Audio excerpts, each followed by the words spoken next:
Ever wonder if there's an easier way to complete transactions without having to deal with online wallets, banks, and third-party applications? Well, it's possible thanks to blockchain. Here's everything you need to know about blockchain.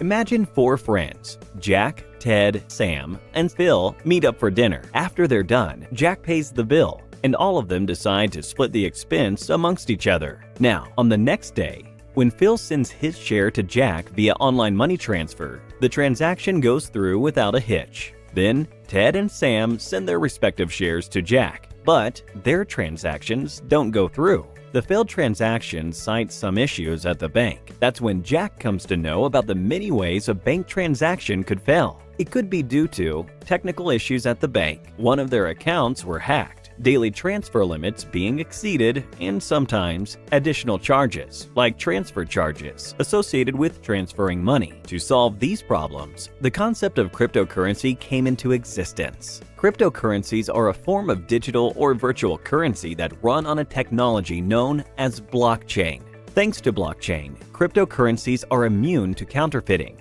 don't require a central authority, and are protected by strong and complex encryption algorithms. And in a market of more than thousands of cryptocurrencies like Litecoin, Ethereum, Zcash, and so on, one reigns supreme: Bitcoin. Now, let's go back to our previous example and have Phil, Ted, and Sam send Jack 2 Bitcoins each as their contribution to the previous night's dinner. Let's assume Phil, Ted, and Sam have 3 Bitcoins in reserve, while Jack has 5. First, Phil sends 2 Bitcoins to Jack.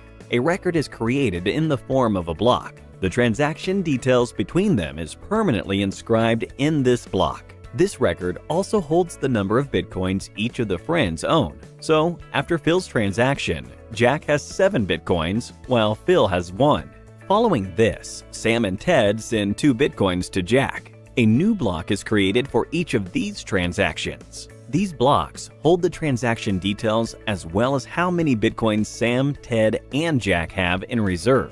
These blocks are linked to each other, as each of them takes reference from the previous one for the number of Bitcoins each friend owns. This chain of records, or blocks, is called a ledger, and this ledger is shared among all the friends, which acts as a public distributed ledger. This forms the basis of blockchain.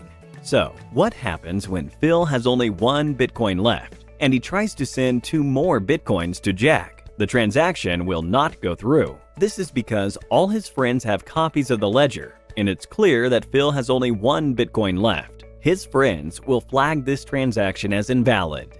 A hacker will not be able to alter the data in the blockchain because each user has a copy of the ledger. The data within the blocks are encrypted by complex algorithms. All of this is made possible with the help of blockchain technology. Blockchain can be described as a collection of records linked with each other, strongly resistant to alteration, and protected using cryptography.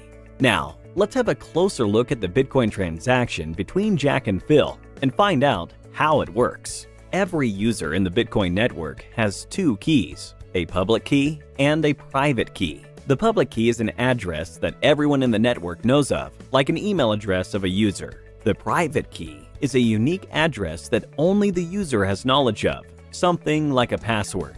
First, Phil passes the number of Bitcoins he wants to send to Jack, along with his and Jack's unique wallet address through a hashing algorithm. All of this is part of the transaction details. These details are encrypted using encryption algorithms and using Phil's unique private key. This is done to digitally sign the transaction and to indicate that the transactions came from Phil. This output is now transmitted across the world using Jack's public key. With this, the message or transaction can be decrypted only by Jack's private key, which only Jack has knowledge of. Different cryptocurrencies use different hashing algorithms. While Bitcoin uses the SHA-256 algorithm, Ethereum, which is also a famous cryptocurrency, uses one known as Ethash. This transaction and several other similar ones are taking place all around the world. These transactions are validated and then added block by block. The people who validate these blocks are called miners. For a block to be validated and added to a blockchain, miners need to solve a complex mathematical problem.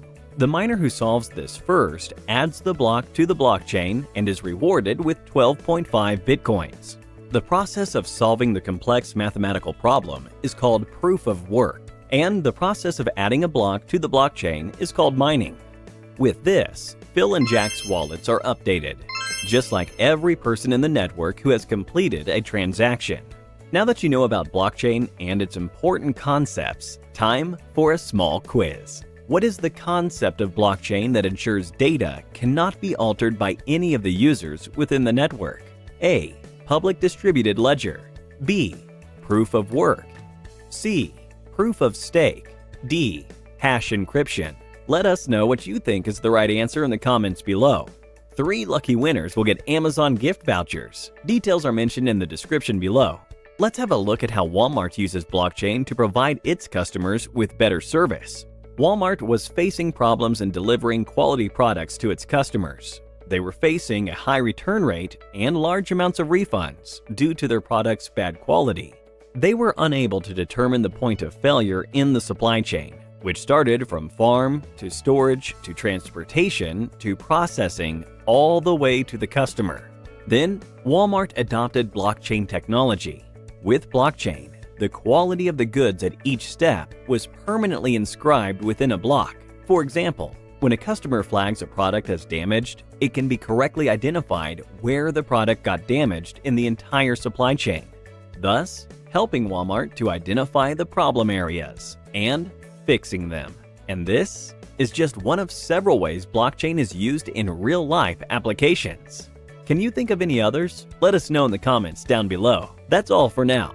Thank you for watching and stay tuned for more.